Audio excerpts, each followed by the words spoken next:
How to install an outlet into a masonry wall.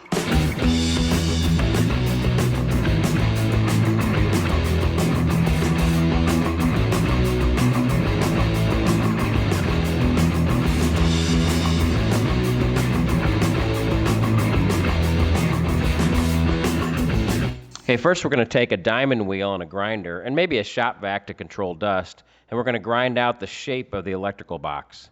Then we're going to cut a pathway down the wall and chisel out the remaining material to allow a nice chase for the wire to run.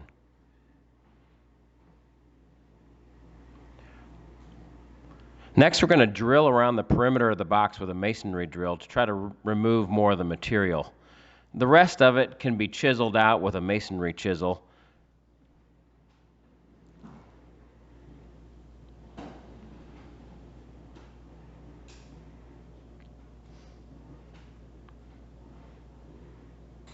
Next, we're going to drill from our pathway for the wire into the box chamber so that our wire can fit nicely in place.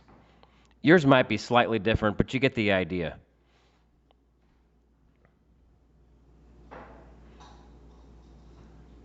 Now, once everything fits into place, we can seat the box into the wall with some expanding spray foam.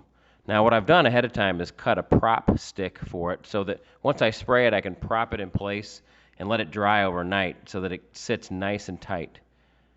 In our case, we ran Romex down the wall, but in some local areas you need to use shielded cable like MC wire or something, but you get the idea there too.